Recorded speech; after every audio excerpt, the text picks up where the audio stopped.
Hi students, welcome to Sunil's tutorial. I'm Sunil Mirwani and today we'll be doing this chapter called as alkynes. Now, we'll start with the chemical reactions of alkynes. Let's see the chemical properties. We've seen up till physical properties in the previous lecture. Let's start with chemical properties.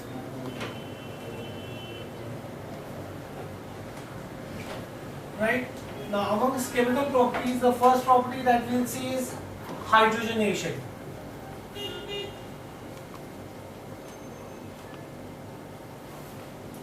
What do we understand by hydrogenation? Hydrogenation means addition of hydrogen. When you add hydrogen, then that reaction would be called as hydrogenation. I'll explain this to you with the help of certain chemical reactions. What happens when acetylene is heated with nickel or platinum or palladium at 573 Kelvin? Acetylene is heated. Here for hydrogenation you need a catalyst. There are three catalysts that you can use. Either you could use nickel as a catalyst, or platinum as a catalyst, or palladium as a catalyst at 573 Kelvin. Right? Acetylene, HC triple bond CH, acetylene is heated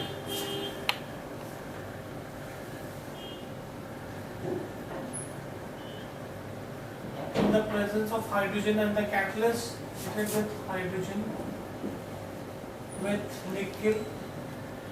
Just make this correction as catalyst at 573. Please make that correction. Acetylene is heated with hydrogen with nickel, platinum or palladium as catalyst at 573 Kelvin. So here I'll have nickel or platinum or palladium at 573 Kelvin. Right? This hydrogenation is an addition reaction. What do you mean by addition reaction? When two or more reactants combine to give you a single product, then that is called as addition reaction. So you will have, out of the two hydrogens, one hydrogen will combine with one carbon and the other hydrogen will combine with other carbon. So you will get H2C CH2. Now we know that the valency of carbon is 4, out of which 2 valencies have been satisfied with hydrogen. So remaining 2 are going to be satisfied with the bonding amongst each other. This further reacts, this is a two-step reaction. I can say that this is acetylene, and here you will get 2 carbon atom, therefore ETH, double bond, therefore ENE. Right, ethene. Now, ethene, ethene H2C CH2 further reacts with hydrogen in the presence of nickel or platinum or palladium at 573 Kelvin. Right? Again, you will have addition reaction. One hydrogen will react with one carbon, other hydrogen will react with other carbon. So this will give me H3C CH3. This is ethene. 3 bonds are satisfied, or 3 valencies are satisfied by hydrogen, so only one valency will be satisfied by carbon. This will give you 2 carbon atoms, therefore ETH, single bond, therefore EN. So this is your hydrogenation reaction. Right? Let's see a similar reaction which you can try on your own. What happens when propyne is heated with hydrogen with nickel or platinum or palladium as catalyst at 573 Kelvin.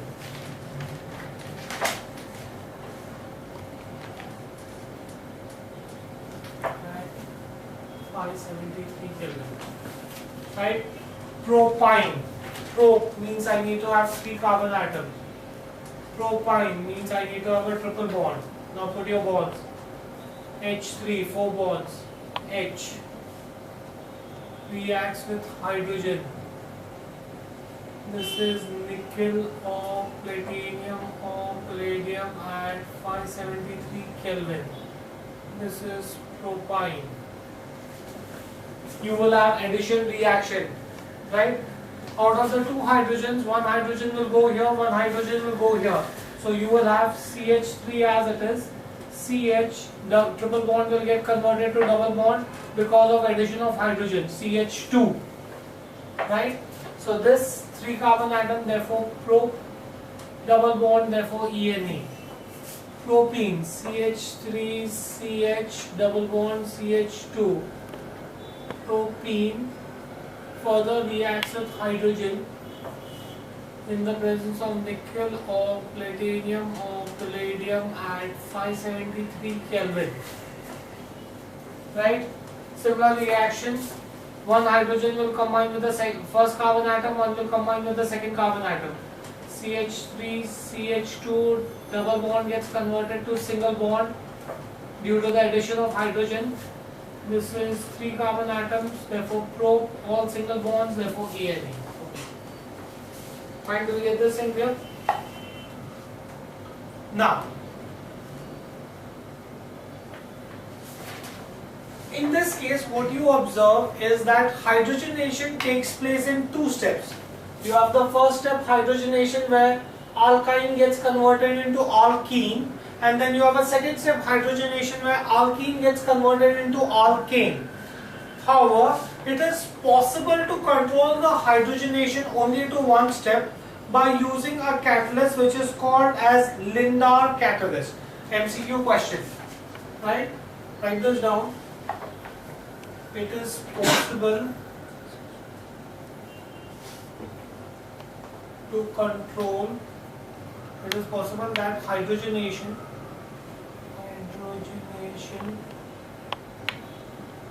can be controlled. Hydrogenation can be controlled at the first stage only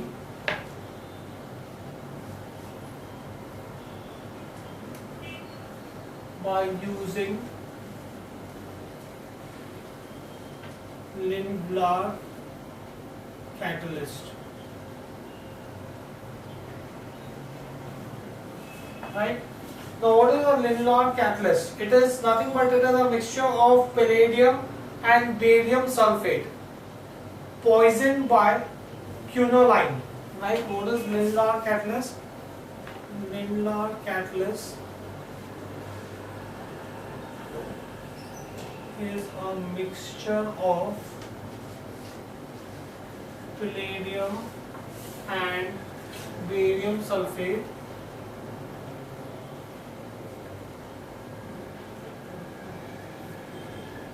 poisoned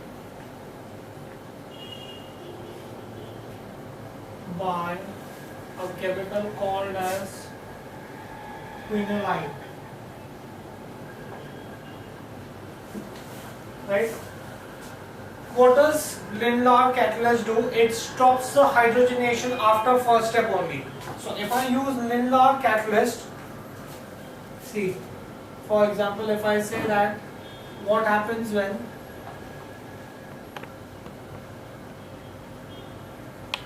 acetylene is heated with hydrogen in presence of Lindlar catalyst. The other advantage of Lindlar catalyst is that I don't have to heat it. Lindlar catalyst heated with hydrogen in presence of Lindlar catalyst. Right? Acetylene, HC triple bond CH, heated with hydrogen. Lindlar catalyst. Lindlar catalyst, I told you, is a mixture of palladium, barium sulfate and quinoline. This mixture is called as Lindlar's catalyst. Right? The reaction remains the same, except that instead of being a multi-step reaction, the reaction would stop after the first step only. There will be an addition reaction. You will get H. One H will combine here, so you will get H2C CH2. you will get 2 carbon atom, ethene, acetylene. Here ethene will not further combine with hydrogen to give you ethane. The reaction would stop after the first step only. Fine? That is the advantage of using Lindlar's catalyst. So do we understand hydrogenation? Next, let's see the next chemical reaction, which is halogenation.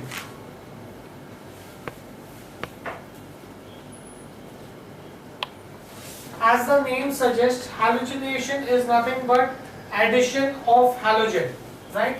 Let's try to see this. What happens when acetylene is treated with bromine water? Acetylene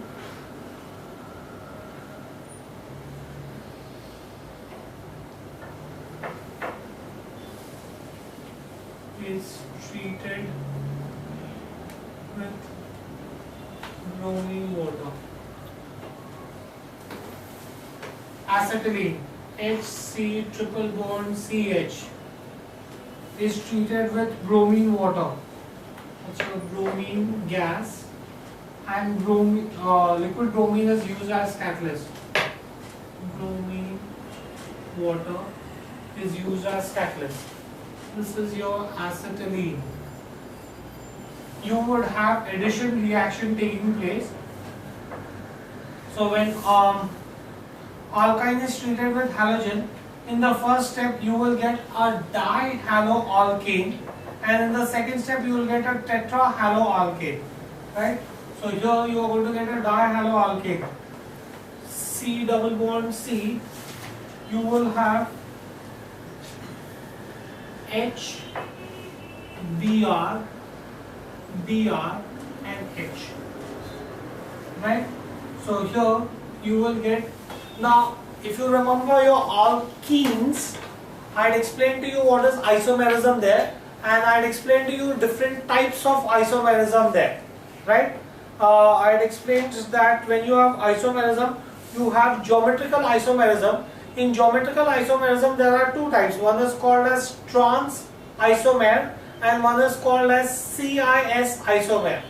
If whatever is being replaced, if both the compounds are on the same side, if both the compounds are on the same side of the double bond, that means if both are up or both are down, then that would be called as CIS, and if they are diagonal, then that is called as trans. Here, like you can see, bromine is diagonal to the carbon, so this is going to be a trans isomer. So when I am doing the nomenclature, I'll have to also state which kind of isomer is this. So this is going to be trans isomer. Okay. Now this is the first carbon atom, this is the second carbon atom. I have one bromine attached to the first carbon atom. I have another bromine attached to the second carbon atom. So this is going to be 1, 2.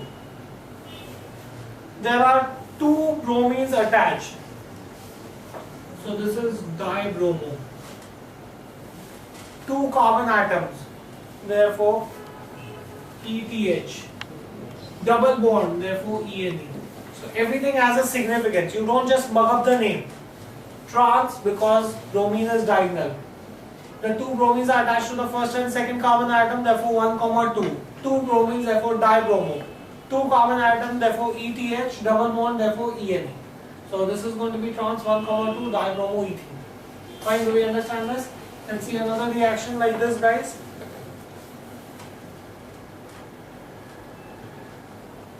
Now, the trans bromine so formed further reacts. This is again a multi-step reaction. You have carbon-carbon, H, Br, Br, H. Further reacts with bromine gas in the presence of bromine water. The remaining two hydrogens also get substituted, right? So in that case, you will have C single bond C. There is one hydrogen here, there is one hydrogen here. I am showing those hydrogens this way. There were two bromines. One was here, one was here. The same thing I am just showing you, except that the double bond I have converted to single bond. addition reaction. The remaining two bromines will get added this way, bromine here and bromine here. Right? So this is trans 1,2 dibromoethene. Now, here on the first carbon atom you have two bromines attached. On the second carbon atom you have two bromines attached. On the first carbon atom two bromines attached, so 1,1. On the second carbon atom two bromines attached, so 2,2. 4 bromines in all, so tetra bromine. 2 carbon atom ETH, single bond ANE. 1, 1, 2, tetrabromoethane. That will be the name of this compound. Fine, do we get this thing here? Now, you could have a similar reaction with chlorine also. I will show you a similar reaction with chlorine. In fact, you all could try it on your own before I do it. I'll give you the reaction. What happens when acetylene with chlorine gas? Right? Straight away. Right? Acetylene HC triple bond CH reacts with chlorine gas. Right? This is acetylene. Please remember that when you are writing the equation, you have to always write the name below the organic compound. Right? Addition reaction. So carbon-carbon double bond. You will get a trans isomer. Cl, Cl, H. This is a trans isomer because chlorines are diagonally arranged. Right? One chlorine is attached to the first carbon atom, second chlorine is attached to the second carbon atom. So 1, 2. 2 chlorines, dichloro. 2 carbon atom, ETH, double bond, ENE. Trans 1, 2 dichloroethane, which will further react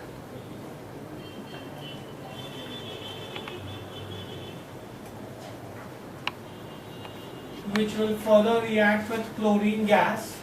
This is trans 1, 2 dichloroethane, which will further react with chlorine gas to have further substitution. Carbon-carbon single bond, hydrogen here, chlorine, chlorine, chlorine, chlorine.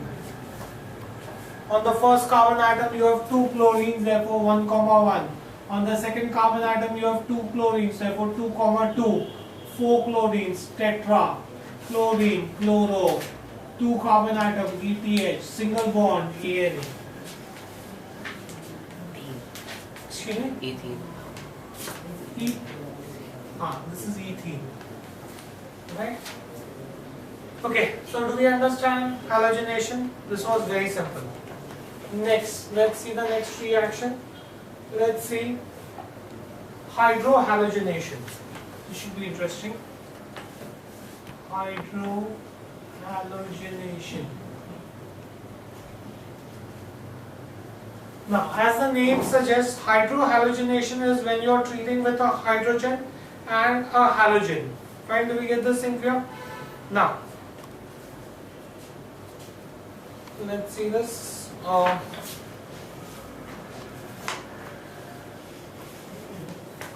Hydrohalogenation. What happens when acetylene reacts with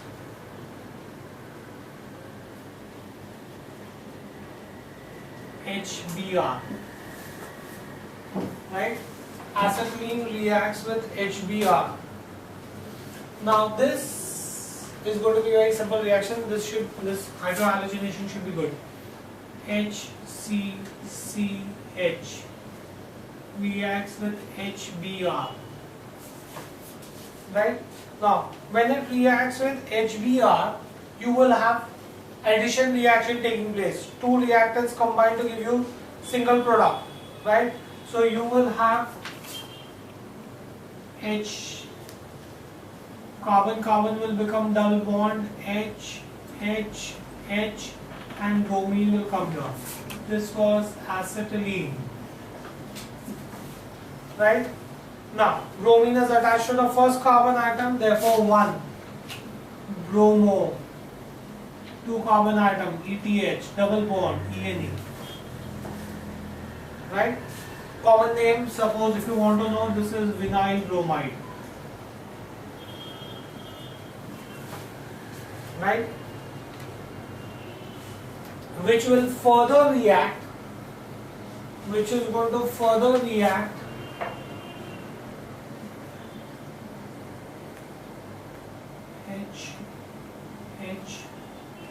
HBr will further react with HBr. Right? This will further react with HBr to form, if you remember in the previous lecture I had explained to you dihalogen derivatives, where I taught you germinal dihalogen derivatives and I taught you vicinal dihalogen derivatives.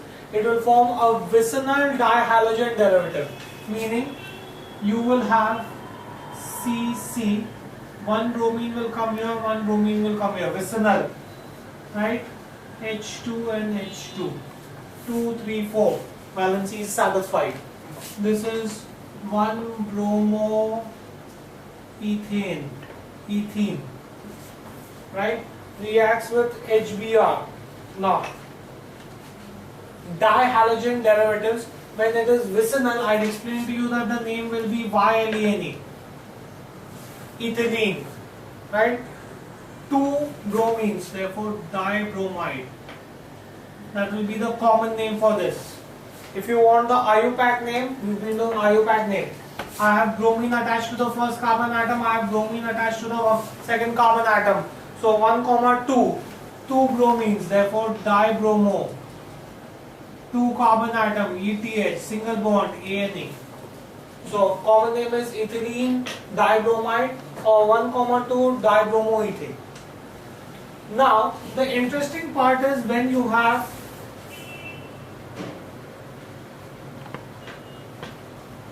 say propyne with HBr. Now this should be very interesting. Propyne with HBr. Propyne means I need to have 3 carbon atoms. Propyne, triple bond, put the bonds, H3, H reacts with HBr. Now people understand this carefully. If you look at propyne, guys, if you look at propyne, it is an asymmetrical compound. That means if I draw a line, if I draw an axis of symmetry from the center, the two halves will not be identical. It is an asymmetrical compound. HBr is what I am reacting with, therefore it's a reagent. HBr is an asymmetrical reagent. Here you have an asymmetrical compound reacting with an asymmetrical reagent. When an asymmetrical compound reacts with an asymmetrical reagent, you have to use something called as Markovnikov rule. Question: sir, why do I use Markovnikov's rule? I can directly do the reaction. Why are you trying to confuse us? Simple. This triple bond is going to get converted to double bond. It's an addition reaction. One carbon has to react with H, one carbon has to react with Br. Question: which carbon will react with H and which carbon will react with Br? That is explained to us by Markovnikov rule. Markovnikov rule says that when an asymmetrical compound reacts with an asymmetrical reagent, the negative part of the reagent, this bromine is the negative part of the reagent, the negative part of the reagent combines with that carbon atom, these are the 2 carbon atoms where combination will take place, combines with that carbon atom that contains less number of hydrogen atoms. Right? Do you get this in clear? So do you understand Markovnikov's rule? So if I apply Markovnikov's rule here, I will get CH3. The negative part of the reagent will come. See, this carbon has no hydrogen atom, this has 1. So bromine will go here. Bromine will go here, double bond, CH2. Right? This was propyne. Right? Bromine is attached to the second carbon atom. Right? Bromo, 3 carbon atom, pro, double bond ENE, 2 bromopropene. Right? Do you understand here Markovnikov's rule? Do you understand why bromine got attached to the second carbon atom and not the first carbon atom? Because I have used Markovnikov's rule. And do you understand why I used it? It is to be used when an asymmetrical compound reacts with an asymmetrical reagent. Further, this is CH3, reaction continues, CBr, CH2 plus HBr. Guys, I again have an asymmetrical compound here reacting with an asymmetrical reagent. When an asymmetrical compound reacts with an asymmetrical reagent, I have to use Markovnikov's law. The negative part of the reagent has to combine with that carbon atom containing less number of hydrogen atoms. So this therefore will be CH3C BrBr CH3. Right? Now, this was 2 bromopropene. Right? Bromine is attached to the second carbon atom. Bromine is attached to the second carbon atom. 2, 2 bromines, the dibromo. 3 carbon atom, pro, single bond, A. 2, 2 dibromopropane. Fine, do we understand this? Now, I will show you the same reaction once again. See this now. Guys, please understand this because you have a lot of reactions using Markovnikov's law in 12th. So, you need to have your concepts clear. Propyne with HBr using peroxide. I'm using peroxide as catalyst, any peroxide. Okay. Now, let's see this. Propyne CH3CCH reacts with HBr peroxide. Right? This is still an asymmetrical compound reacting with an asymmetrical reagent.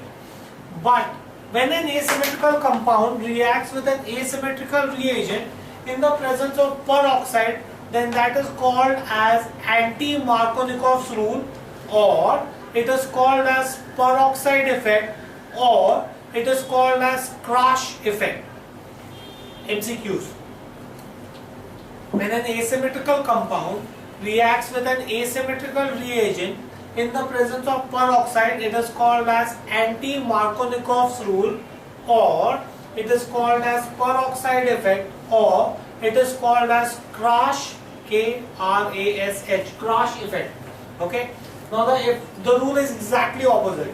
When an asymmetrical compound reacts with an asymmetrical reagent in the presence of peroxide, the negative part of the reagent combines with that carbon atom containing more hydrogen atoms. The negative part of the reagent combines with that carbon atom containing more hydrogen atoms. So in this case, this is going to be CH3CHCHBr. Right? So this was your propyne. 1 carbon atom. Now this is, bromine is attached to the first carbon atom. 1 bromine. 3 carbon atom, prop, and double bond, therefore EN. Right? Which CH3CHCHBr further reacts with HBr in the presence of peroxide. I will again use anti-Markovnikov's law. The negative part of the reagent will combine with that carbon atom. Now here guys, both the carbon atoms have equal number of hydrogen atoms, so it could combine anywhere. So we will not proceed forward with the reaction in that case. Right? What I was interested in showing you was the Markovnikov's and the anti-Markovnikov's rule. Fine, do we get this thing clear? Next, let's see another reaction.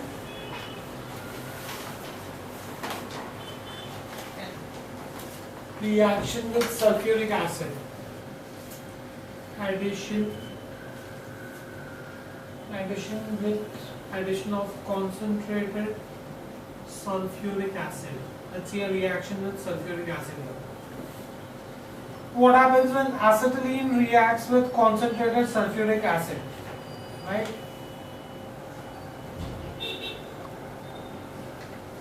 Acetylene with concentrated sulfuric acid. Now this is another very interesting reaction. Let's see this.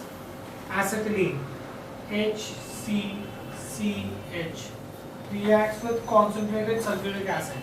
Now sulfuric acid is H2SO4. Please observe carefully how I write this. H2, both the H's are written. H2SO4, right? So SO3 here and O here, so that all my valencies are satisfied. H2SO4, I'm just splitting it and writing it, right? This is acetylene reacts with sulfuric acid, right? You will have an addition reaction. The reason I wrote it here is one hydrogen will combine with one carbon atom and the sulfate group will combine with the other carbon atom. So you will get H C double bond C H H H and OSO3H. Hydrogen combines with one carbon atom, sulfate group combines with the other carbon atom, triple bond gets converted into double bond, right? Two carbon atoms, therefore ETH, double bond, therefore ENA, right? Ethene, sulfate group, so sulfonic acid. This is called an ethene sulfonic acid. The common name for this, which you will have to mug up, there is no rule for that. This is vinyl hydrogen sulfate.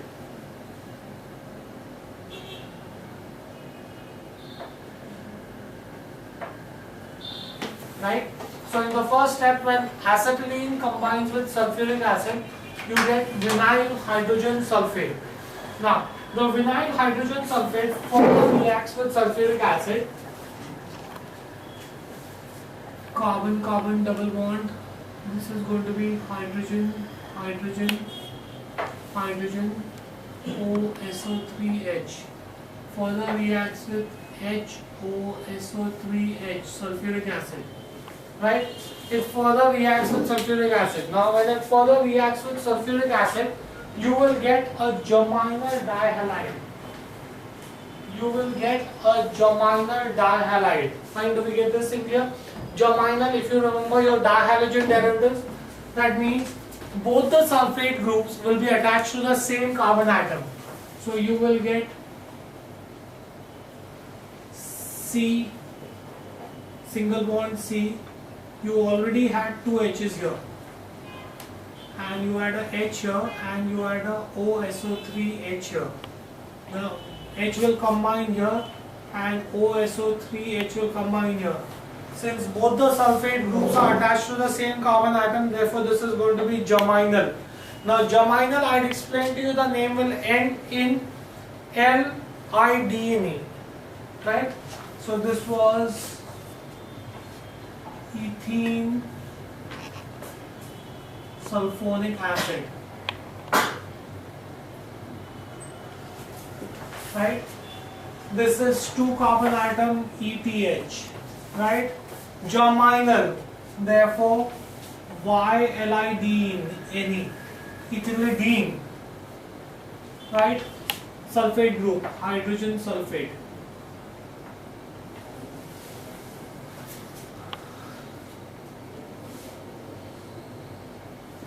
Right? This is further going to react with water. The ethylidene hydrogen sulfate so formed will react with water. ethylidene hydrogen sulfate so formed will react with water HOH to form an unstable compound, right, where your sulfate group is going to be replaced by two alcohol groups. Alcohol is OH group. The sulfate group gets replaced HCCH HH. The sulfate group is replaced by H and H. So you will require two, and two H's that will remain from here will combine with OSO3H here. So I'll get my sulfuric acid back. This is ethylidene hydrogen sulfate. On hydration is going to give you an unstable compound, right, plus sulfuric acid. The unstable compound will lose a water molecule. The unstable compound HCH CHOH HOH will undergo dehydration. That means it will lose a water molecule, right? If it loses a water molecule, that means I have one H and one OH gone. That leaves me with HCHC, right? H. I have one to satisfy. I have OH here, so one H will come here and the O will go here. That's how all the valencies will get satisfied. I have water molecule gone, so what I will do is I will show it to you this way. OH and H gone, that's how the water molecule is gone, right? CHO group is aldehyde, right? 2 carbon atom, this is acetaldehyde. This is your unstable compound.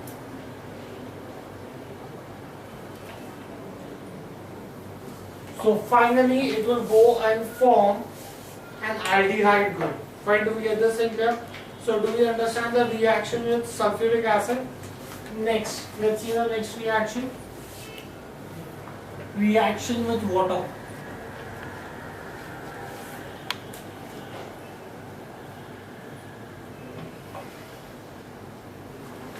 Let's see the reaction with water. What happens when acetylene reacts with water in the presence of sulfuric acid? It will not directly react with water, but it will react with water in the presence of sulfuric acid. Isn't it the same as reacting with sulfuric acid? Guys, I will get the same reaction. If I tell you what happens when acetylene with water in presence of sulfuric acid is the same thing as acetylene reacting with sulfuric acid. Even if I put 1 drop of sulfuric acid, I will get the same reaction, right? The reaction will be the same as addition with sulfuric acid. I am not writing the answer for this.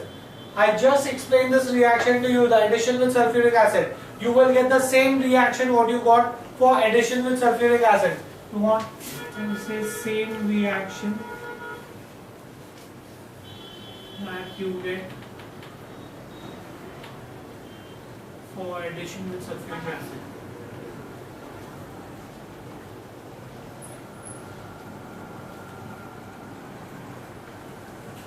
That was acetylene, right?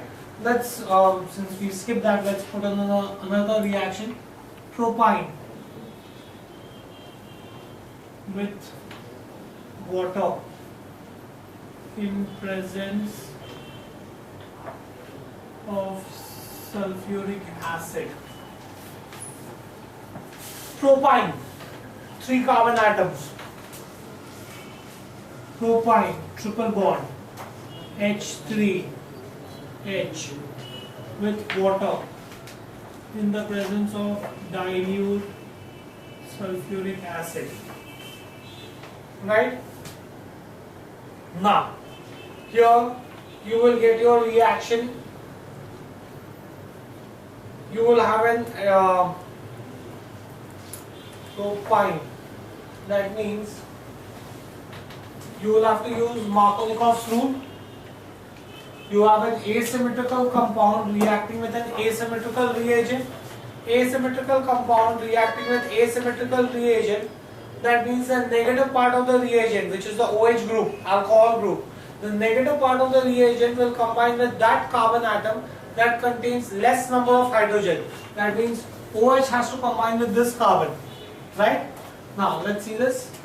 This first I'll show you here, carbon-carbon double bond. To this carbon I have a CH3 group attached, right? OH is going to get attached to this. This was this. OH gets attached to this. It had a H here and you have a H. Right? Do we get this in clear? I've used Markovnikov's rule. This reaction takes place at 353 Kelvin. This is propine. Right? This compound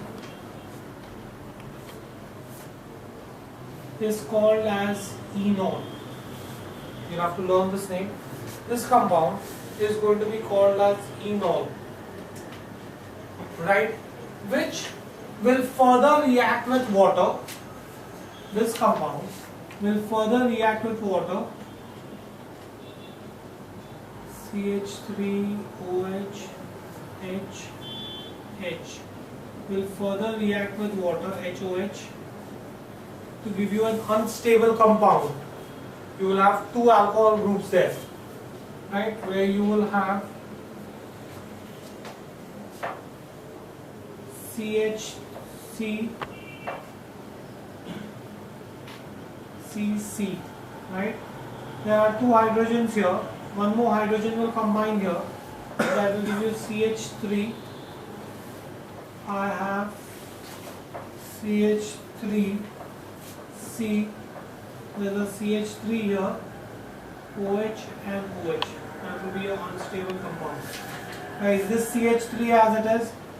This hydrogen combines with this CH3. Why this CH3 only? Because I'm using Markovnikov's rule, right? And the OH combines with the second carbon atom. So this is going to be an unstable compound.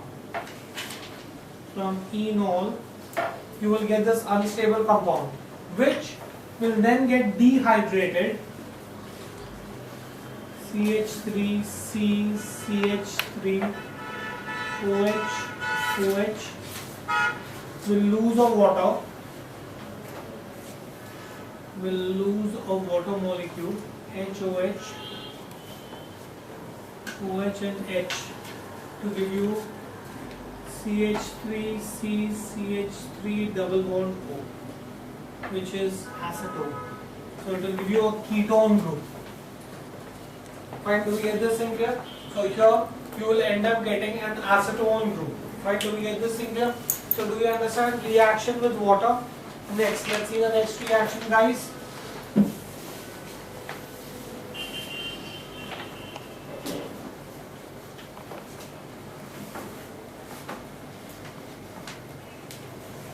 Let's see reaction with ozone.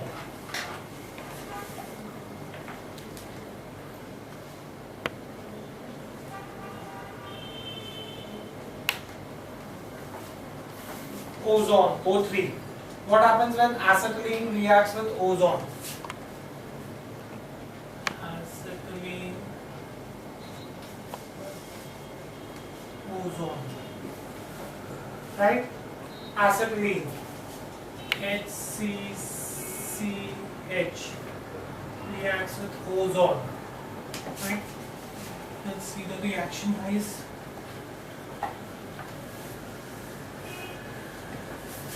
O3. Right?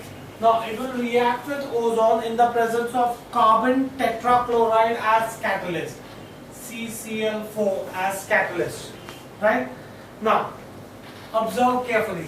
In this reaction, you will directly have, generally we have triple bond getting converted to double bond, which then gets converted to single bond. Here you will directly have triple bond getting converted into single bond, straight from unsaturated to saturated. So you will have HCCH, right? Ozone, 3 oxygen, 1 oxygen here, 1 oxygen here, and 1 oxygen pair is shared. So oxygen valency is 2. So if you observe carefully here, all the oxygen valencies are satisfied, right? This is acetylene, this is ozone. Sorry, acetylene reacts with ozone to form acetylene ozonide. So what I get here is acetylene ozonide. Now, the acetylene ozonide further reacts with zinc and water. The acetylene ozonide so formed further reacts with water in the presence of zinc to decompose and give hydrogen peroxide. Hydrogen peroxide is H2O2 plus H2O2 H2O2 to give you HC double bond O HC double bond O. There were 3 oxygens out of which there are 4 oxygens out of which 2 are being used by hydrogen peroxide. 2 are going to be here, and this compound is going to be called as glycol. This is acetylene ozonide. Right? Do we understand this? Next, let's see another reaction. Let's see polymerization reaction.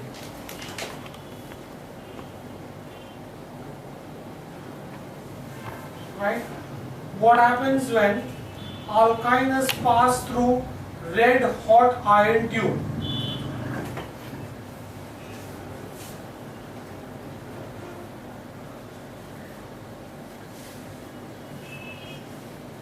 Acetylene, not alkyne, acetylene is passed through red hot iron tube.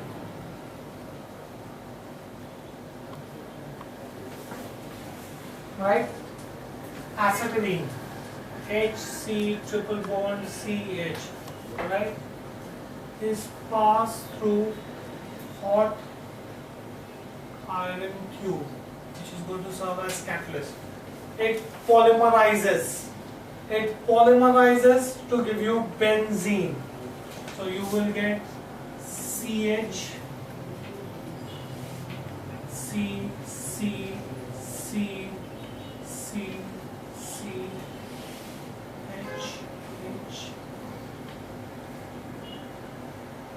H, H. There are 6 carbon atoms to balance this. I need to put 3 here. Right? So it polymerizes to give you benzene,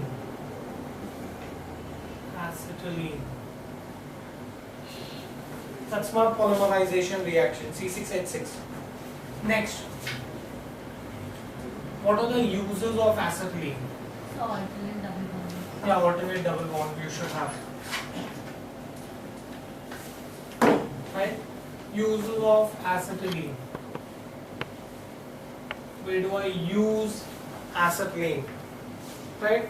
First, it is used as an illuminant. We saw this in our physical property. As an illuminant to give brightness, right? Then it is used for artificial ripening of fruit.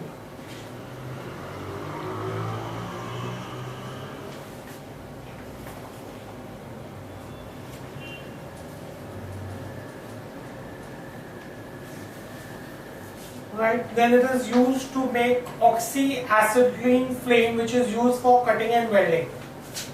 Oxyacetylene flame, which is used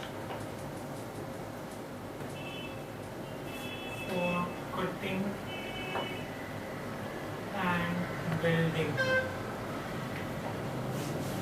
Then it is used in the manufacture of plastics, synthetic rubber and synthetic fiber, that's okay.